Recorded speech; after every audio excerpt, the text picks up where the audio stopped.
آپ ایک برگزیدہ نسل، شاہی کاہنوں کا فرقہ، مقدس قوم، خدا کی قیمتی ملکیت ہیں۔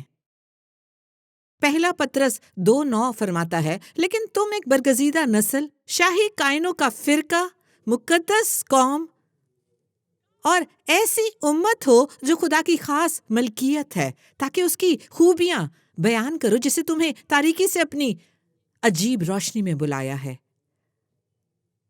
ہاللویا۔ تم مسیح کے ساتھ جلائے گئے، اور کلوسیوں 3:1 جو فرماتا ہے کہ تم خدا کے نزدیک ہو، افسیوں 2:13 مگر تم جو پہلے دور تھے اب مسیح یسوع میں مسیح کے خون کے سبب سے نزدیک ہو گئے ہو۔ یسوع مسیح کے خون کے سبب سے تم مسیح کے ساتھ بٹھائے گئے ہو، افسیوں 2:6، اور مسیح یسوع میں شامل کر کے اس کے ساتھ جلایا اور آسمانی مقاموں پر اس کے ساتھ بٹھایا۔ آپ مسیح میں زندہ کیے گئے، آپ خدا کی دستکاری ہیں، آپ بابرکت ہیں، آپ بابرکت ہیں۔ افسیوں 1:3۔ خدا آپ کے بارے میں بہت سی شاندار باتیں کرتا ہے اور آپ کے لیے منصوبے بناتا ہے۔ شاید آپ آج یہاں بیٹھ کر سن رہے ہوں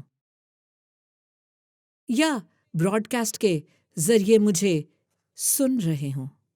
آپ خدا کا شاہکار ہیں، آپ خدا کا شاہکار ہیں، مگر شاید آپ اسے نہیں جانتے۔ آپ خاص ہیں، مگر غالباً آپ محسوس نہیں کرتے۔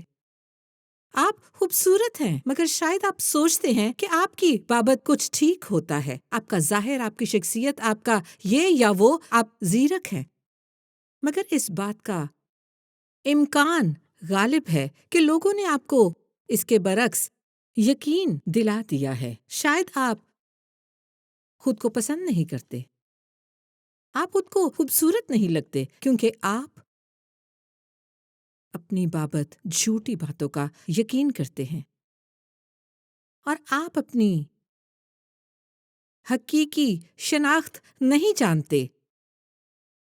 آپ دیکھیں کہ دشمن کا کام کرنا کیسا حیرت انگیز ہے، یہ پاورفل ہے۔ ابلیس کو ہلکا نہ لیں، وہ فوق الفطرت اور جھوٹی سرگوشی کرنے والا ہے۔ میں اسے جھوٹی سرگوشی، پرفریب سرگوشی کرنے والا کہتی ہوں۔ وہ سرگوشی کرتا اور ہم جھوٹ خرید لیتے ہیں، ہم اس سے خرید لیتے ہیں۔ اس نے نہ صرف آپ کی بلکہ یسوع کی شناخت پر بھی بیابان میں حملہ کیا تھا۔ اسے دیکھیں، اسے دیکھیں، اس نے خدا کے بیٹے پر حملہ کیا، کیونکہ وہ جانتا ہے کہ ایک بار اگر وہ آپ کی سچی شناخت چھین لے، آپ بے قوت ہو جائیں گے، آپ کچھ بھی نہیں کر سکیں گے، آپ کچھ بھی حاصل نہیں کر سکیں گے۔ وہ جانتا ہے کہ اگر وہ ایک بار آپ کی سچی شناخت پر حملہ آور ہو گیا تو وہ آپ کی زندگی میں خدا کی بلاہٹ کو ختم کر دے گا۔ وہ اسے عمل میں لانا جانتا ہے۔ وہ بہت بہت بہت عیار ہے۔ اور پس مقدس متی 4 باب میں اس نے یسوع پر حملہ آور ہو کر شروع کیا، اگر تو خدا کا بیٹا ہے، اگر، ٹھیک وہیں پر اس نے یسوع کی شناخت پر حملہ کرنے کی جرت کی، اور اگر تو خدا کا بیٹا ہے تو تم یہ کرو، اگر تم خدا کے بیٹے ہو تو وہ کرو، اور اگر آپ دیکھیں یہاں کیا ہو رہا ہے، وہ ان چیزوں جیسی نہیں، ان عیاری کے منصوبوں کی طرح نہیں، بلکہ آپ کے اور میرے لیے محض ایجاد کرتا ہے۔ وہ اپنی پرانی چالاکی بار بار بار بار بار بار استعمال کرتا ہے۔ آپ کو پتہ ہے کیوں؟ کیونکہ وہ کارآمد ہے۔ اگر آپ خرید لیں اور اس پر یقین کریں تو کارآمد ہے۔ ہاللویا۔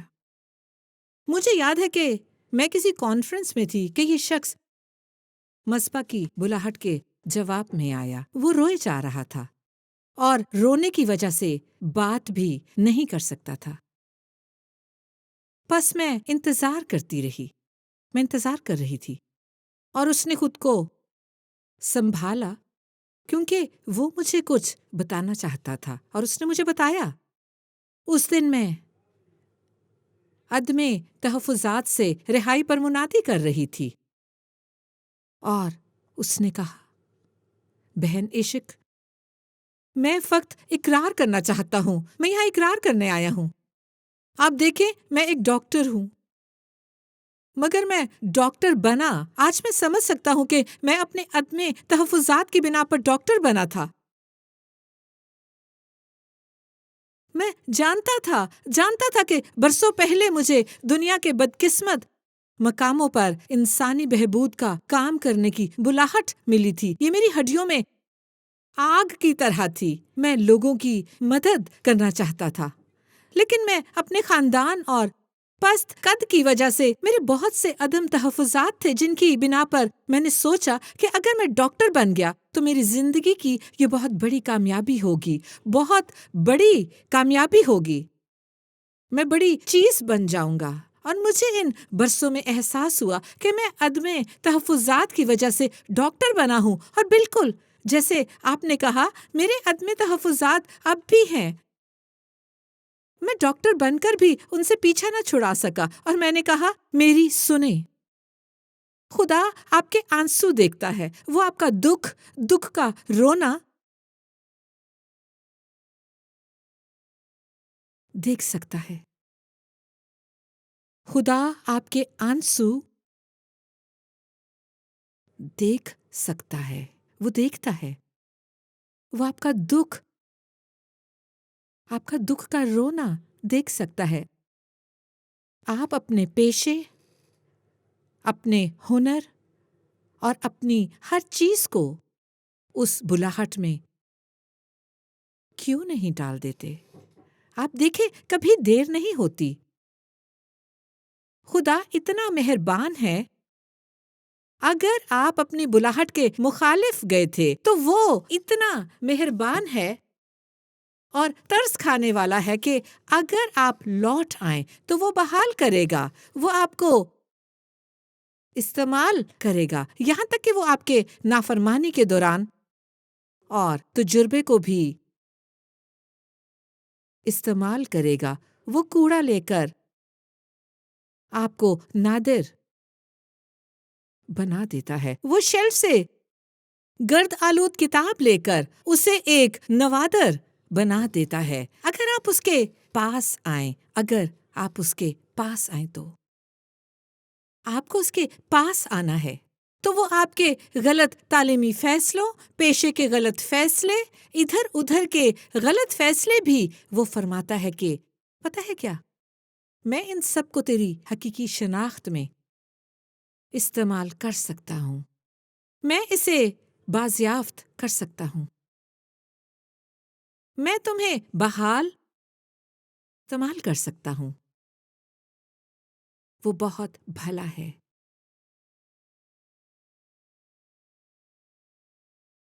میں نے پڑھا، یہ دیوانگی ہے، یہ ایک کریزی شمار ہے کہ امریکہ میں زیادہ تر پستہ قد آدمی بڑے ٹرک خریدتے ہیں، بڑے ٹرک،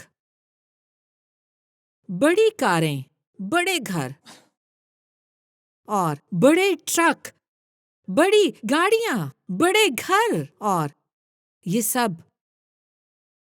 پستہ قد آدمی خریدتے ہیں۔ امریکہ میں زیادہ وزنی خواتین خوراک سے زیادہ کپڑے خریدتی ہیں۔ ناقابل یقین، جو لوگ خود کو اوسط یا اوسط سے کم خوبصورت سمجھتے ہیں اور اعلیٰ تعلیم یافتہ ہیں۔ کیوں؟ ہم اپنی کمی کو کیونکہ کسی اور چیز سے پورا کرنا چاہتے ہیں، ہم ایسا ہی کرتے ہیں۔ اگر یہ شماریات درست ہیں تو مجھے پتہ نہیں،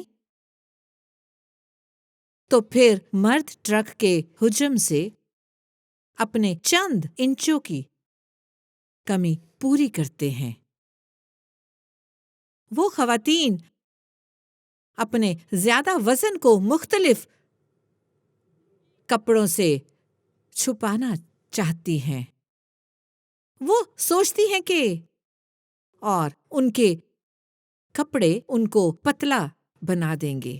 آپ دیکھیں، ہمارے ذہن ڈیفالٹ سیٹنگ کے ساتھ حیرت انگیز کمپیوٹرز ہیں۔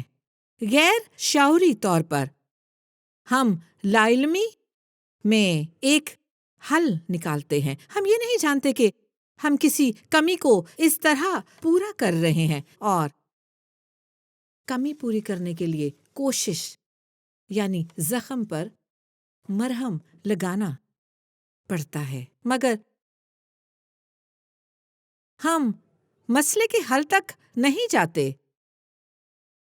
ہم فرار ہوتے ہیں یا رستے ہوئے زخم پر مرہم لگانے کے لیے مسئلے سے بھاگتے یا بھاگنے کی کوشش کرتے ہیں۔ اور مسئلہ اب بھی وہی ہے۔ آپ کا ایمان، آپ کا اپنی جھوٹی شناخت پر یقین وہی ہے، اور آپ فرار ہونے کی کوشش میں لگے رہتے ہیں۔ نہیں ہو سکتے جب تک آپ اپنی حقیقی شناخت نہیں پاتے، آپ خسارے میں ہیں۔ میں بھی ایسی تھی۔ میں عموماً فلمی حوالہ نہیں دیتی، لیکن میں نے اس کا فیصلہ کیا، اور یہ بہت سے مذہبی ایمانداروں کے لیے قابل قبول ہے، رننگ اوے برائڈ۔ اور مگر مجھے علم نہیں کہ آپ نے رننگ اوے برائڈ دیکھی ہوگی۔ میری پسندیدہ فلموں میں سے وہ ایک تھی، مگر مجھے یاد ہے کہ اس فلم میں اس لڑکی کی چند منگنیاں ہوتی ہیں۔ وہ اپنے شہر میں بہت مشہور ہوتی ہے، اور وہ اتنی مشہور ہوتی ہے کہ جب وہ کتاروں میں چلتی ہوئی شادی سے بھاگ جاتی ہے، میں نہیں جانتی کہ 3 یا 4 یا 5 مرتبہ، بس اس کی بابت افواہیں تھیں۔ اور مگر چھوٹے سے ٹاؤن میں آپ کے کام لوگوں کو پتہ ہوتے ہیں، اور ایک اخبار نویس نے اس کی بابت سنا اور ایک مضمون لکھنا چاہتا تھا، اور وہ اس کے ٹاؤن میں جاتا ہے، اور تاکہ اس کا انٹرویو لیتے ہوئے پوچھے کہ اس نے اتنی منگنیاں کیوں توڑی ہیں۔ نہ صرف منگنیاں توڑی، بلکہ شادی کے دن کتاروں کے درمیان چلنے کا انتظار اور بھاگنا، وہاں سے نکلنا، اس جگہ سے بھاگ جانا۔ قصہ کوتاہ وہ اس کی محبت میں گرفتار ہو جاتا ہے، اور وہ اس کے لیے اپنی آخری منگنی توڑتی ہے، لیکن وہ اس سے شادی کے دوران بھی بھاگ جاتی ہے، اور اس کا دل ٹوٹتا ہے۔ لیکن اپنی تحقیق کے دوران تو وہ ان تمام متاثرہ دلہوں کے پاس گیا اور ایک سوال پوچھا۔ آپ کو یاد ہے کہ وہ سوال اس نے کیا کیا تھا؟ یہاں پر موجود کچھ لوگ فلم کی بابت جانتے ہیں۔ اس نے پوچھا اس کو اپنے انڈے کیسے پسند ہیں، اس کو اپنے انڈے کیسے پسند تھے، اور اس نے 4 یا 5 مردوں سے پوچھا جن کی وہ منگیتر تھی۔ ان میں سے ایک نے جواب دیا وہ چمکتی ہوئی سائیڈ اوپر رکھتی تھی۔ دوسرے نے کہا اور کہ وہ بکھرا ہوا مگر انڈا پسند کرتی تھی، اور ایک اور نے کہا پوسٹ انڈے پسند تھے۔ اور وہ یوں تھا۔ اس کے تمام منگیتر اس کی پسند کی بابت مختلف بات کرتے ہیں۔ آپ دیکھیں محبت ڈھونڈنے کے عمل میں، اور میں جانتی ہوں کہ کسی سے ہم کلام ہوں، آپ شناخت کھو بیٹھتے ہیں، آپ کو یہ بھی علم نہیں کہ کیا پسند ہے۔ آپ ایسے ہیں کہ کوئی بھی آپ کو قبول کر لے، آپ ایسے ہیں کہ کوئی بھی آپ کو وصول کر لے۔ آپ پوچھڈ انڈے پسند کرتے ہیں، مجھے بھی وہ پسند ہے، بس مجھے قبول کر لیں۔ نیلا رنگ پسند ہے، مجھے نیلا رنگ پسند ہے، وہ میرا پسندیدہ رنگ ہے۔ بس مجھے پیار کریں۔ آپ کو فلمیں دیکھنا پسند ہے، چاہے مجھے نفرت ہو، میں کہوں گی ہاں، بس میرے دوست بن جائیں۔ اگر آپ بڑے عرصے سے رد کیے جا رہے ہیں تو آپ زندگی میں ایسے مقام پر آئے ہیں کہ سب کو خوش کریں۔ آپ لوگوں سے ان کی پسند کی بات سنتے ہیں اور جو کچھ بھی وہ کہیں آپ کرنا چاہتے ہیں، اور آپ ایک یس مین بن جاتے ہیں، ایک دہلیز کا کپڑا، مظلوم، زخمی اور مجروح۔ اس سے پہلے کہ آپ جانیں، آپ بہت بہت دور نکل جاتے ہیں اور آپ نہیں جانتے کہ آپ کون ہیں۔ لیکن اتنی دیر نہیں ہوئی، آج آپ مسیح میں ڈھونڈ سکتے ہیں کہ آپ کون ہیں۔ آج آپ کہہ سکتے ہیں، واو، میں نے تو کبھی سوچا بھی نہ تھا۔ آپ کو اپنی حقیقی شناخت کے لیے اس خدا کے پاس جانا ہے جس نے آپ کو خلق کیا تھا۔ اپنے خالق کے پاس جائیں۔ آپ میرے گھر آنے کا تصور کریں۔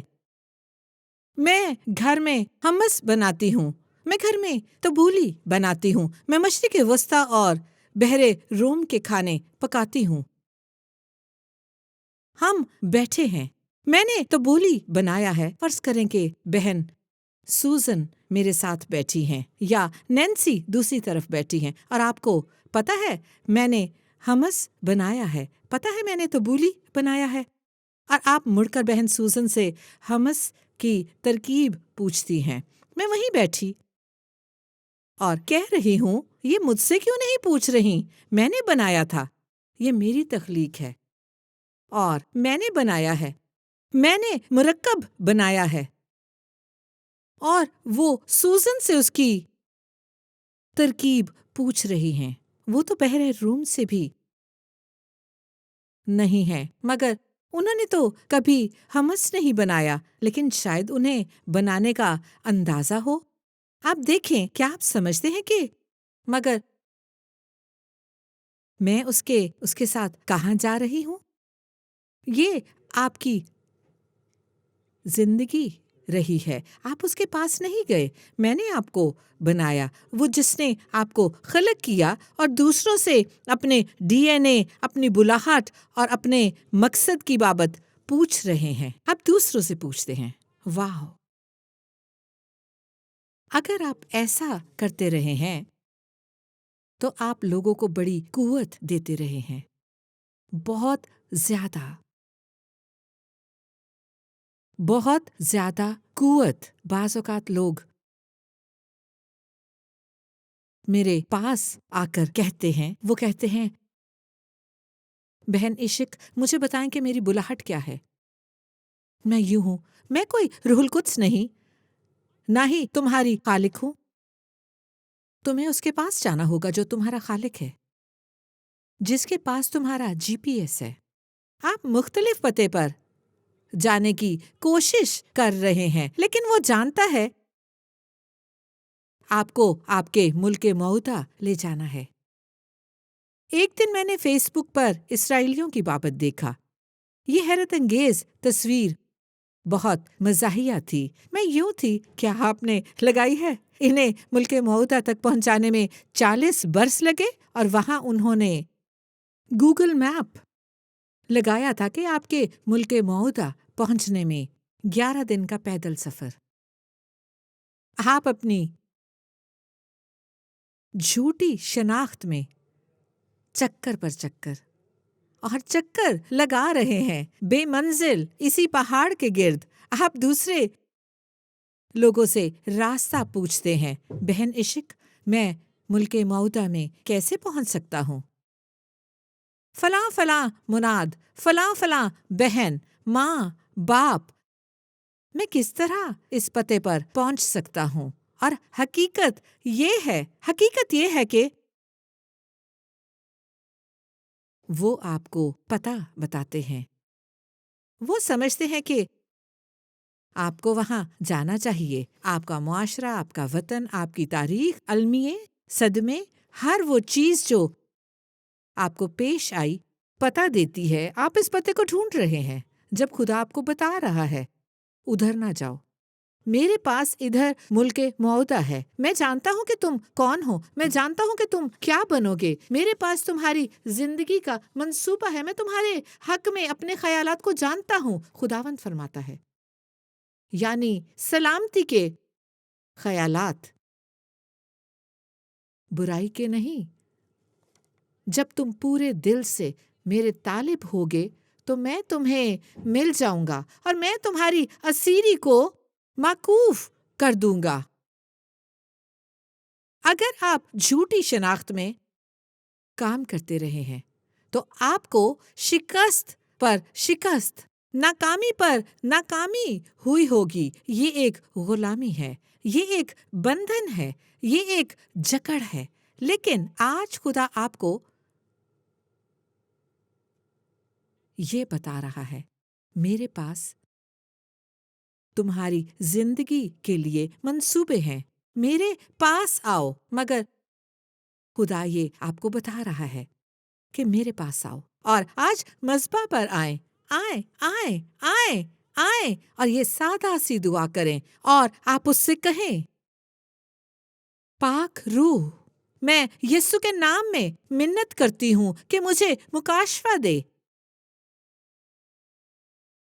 کہ میں کون ہوں، میری حقیقی شناخت دکھا، تو روح حق ہے، شناخت دکھا۔ اس کے پیچھے جائیں، میں نے آپ کو بتایا ہے، اس کے پیچھے جائیں، اپنے خالق کے پیچھے جائیں، اس کے پیچھے جائیں جو آپ کی زندگی کے لیے منصوبے رکھتا ہے، اس کے پاس جائیں جس کے پاس جی پی ایس ہیں، جس کو آپ کی منزل کا علم ہے، جس کو ہدف کا علم ہے، جس کو آپ کی زندگی کے مقصد کا پتہ ہے۔ لوگوں کے پیچھے نہ جائیں، ان لوگوں کو اپنا روح القدس نہ بنائیں، خدا کے پیچھے جائیں، یسوع مسیح کے پیچھے چلیں جو ایمان کا بانی اور کامل کرنے والا ہے، اس کے پیچھے چلیں، اور بانی آپ کو زندگی گزارنے کا اختیار دے گا۔ آج میں آپ کو اپنی زندگی واپس لینے کے لیے ان مذہبوں پر آنے کا مشورہ دیتی ہوں، اسے واپس لیں، کوئی اور مزید آپ کی زندگی نہ چلانے پائے، کوئی اور اب آپ کی زندگی کے جی پی ایس نہ رکھے، قبولیت کے لیے اب لوگوں کو خوش نہ کریں، نہیں، آج آپ خدا کو خوش کرنے والے بنیں گے۔ آئیں، اگر آپ یسوع کو اپنا خداوند اور نجات دہندہ نہیں مانتے، اگر آپ نہیں جانتے، آج مشرق وسطی غیر مسیحی دنیا میں اس براڈ کاسٹ کے بہت سے ناظرین جو سمجھتے ہیں کہ یسوع ایک نبی تھا، اور تو یہ اس کی توہین ہے۔ اگر آپ یسوع کو صرف ایک نبی مانتے ہیں تو آپ اسے بالکل نہیں جانتے، اور میں بھی آپ کی طرح تھی۔ وہ آپ کا خالق ہے، وہ آپ کا بنانے والا ہے، وہ انسانی جامے میں خدا ہے، آسمان تک لے جانے والا راستہ ہے، اور کوئی راہ نہیں۔ اور آج ضرور ہے کہ اس کے لیے اپنے دل کھول کر آپ کہیں، یسوع آ اور میرے اندر سکونت کر۔ میرے ساتھ یہ دعا کریں، آ کر میرے دل میں رہ، مجھے ایک نیا دل اور نئی زندگی دے۔ میں ایمان لاتا ہوں کہ تو خدا کا بیٹا ہے، میں ایمان رکھتا ہوں کہ میرے گناہوں، میرے بندھنوں اور میری زندگی کی لعنتوں سے آزاد کرنے کے لیے تو صلیب پر مرا، اور میں ایمان رکھتا ہوں کہ تیسرے دن وہ مردوں میں سے جی اٹھا۔ اے یسوع، آ کر میرا خداوند، نجات دہندہ اور میری زندگی اور دل کا مرکز بن۔ آمین۔ ترکی کے کسی مقام پر خدا نے ایک غیر مسیحی خاتون کو دنیا کو تبدیل کرنے کے لیے چنا۔ ہمارے پاس اطمینان، شادمانی اور محبت کے علاوہ ہر چیز تھی جس کا آپ تصور کر سکتے ہوں۔ میں اپنے مذہب کی طرف اور جھک گئی، میں اپنے معبود کی بابت مزید جاننا چاہتی تھی، کیونکہ میرے خیال میں اگر میں اپنے خدا کو ڈھونڈ لیتی تو وہ میری دعاؤں کا جواب دے سکتا تھا، میرے حالات بدل سکتا تھا۔ میں نے 12 برس کی عمر میں مذہبی تعلیم پائی، جس کی وجہ سے میرے اندر برائی سرایت کر گئی۔ بطور 12 برس کی ایک لڑکی میں مذہب کی خاطر مرنے یا مار ڈالنے کا جنون رکھتی تھی، اور میں ایسا ہی کرنا چاہتی تھی۔ اور پھر میں اس شخص سے ملی، میری نوعمری میں ہماری شادی ہو گئی۔ ایک اور طرح کے المیے کا آغاز ہوا۔ اس نے مجھے ہر روز پیٹنا، فرش پر گرا کر ٹھوکریں مارنا اور لوگوں کے سامنے تمانچے مارنے شروع کر دیے۔ میں اپنے دیوتا کی بابت جاننا چاہتی تھی، کیونکہ میرے خیال میں اگر مجھے دیوتا مل گیا تو میری دعاؤں کا جواب دے گا اور وہ میرے حالات بالکل بدل سکتا ہے۔ اور پھر میں اس شخص سے ملی، ہماری شادی ہو گئی، جبکہ میں نابالغ تھی۔ ایک اور طرح کی مصیبت شروع ہوئی۔ اس نے میرے گلے پر چھری رکھ دی اور میں فرش پر گری، اپنی زندگی کی بھیک مانگ رہی تھی۔ وہ وقت تھا جب میں نے اسے چھوڑنے کا فیصلہ کیا۔ بس میں آزادی کا خواب دیکھتی تھی۔ میں نے سوچا میں امریکہ جاؤں گی، اور تھوڑی دیر بعد میں ایک نشئی سے رشتہ جوڑ بیٹھی اور اس سے میری زندگی میں ایک اور صدمہ آیا۔ میں 28 برس کی تھی، 2 بار طلاق یافتہ، ایک تنہا مایوس ماں۔ میرے دماغ میں ایک آواز آئی، زندگی جینے کے قابل نہیں، اور میں کام پر گئی اور خودکشی کی منصوبہ بندی کی۔ نشئی سے رشتہ جوڑ بیٹھی اور اس سے میری زندگی میں ایک اور صدمہ آیا۔ میں 28 برس کی تھی، 2 بار طلاق یافتہ، ایک تنہا مایوس ماں۔ میرے دماغ میں ایک آواز آئی، زندگی جینے کے قابل نہیں، اور میں کام پر گئی اور خودکشی کی منصوبہ بندی کی۔ میں باتھ روم میں گئی، میں نے خدا کے سامنے دل کھول دیا اور کہا، تو نے مجھے کیوں چھوڑ دیا ہے؟ تو نے کیوں مجھے ترک کر دیا ہے؟ میں نے اپنا چہرہ صاف کیا اور اپنی سیٹ پر بیٹھ گئی۔ میرے باس نے مجھے آفس میں بلا کر کہا، میں نے پہلے کبھی ایسا نہیں کیا۔ میرے خداوند یسوع نے مجھ سے بات کی ہے۔ وہ چاہتا ہے کہ مجھے بتاؤں کہ نہ تو آپ کو چھوڑا گیا اور نہ ہی رد کیا گیا ہے۔ وہ اسی وقت آپ سے پوچھنا چاہتا ہے کہ کیا آپ اسے اپنا خداوند اور نجات دہندہ قبول کرنا چاہتی ہیں؟ اور میں نے فرش پر منہ کے بل ہو کر کہا، ہاں یسوع، ہاں۔ اور اتنا ہی تھا۔ ایک ہاں مجھے خدا کی بادشاہی میں لے آئی۔ ایک ہاں نے میری زندگی بدل دی۔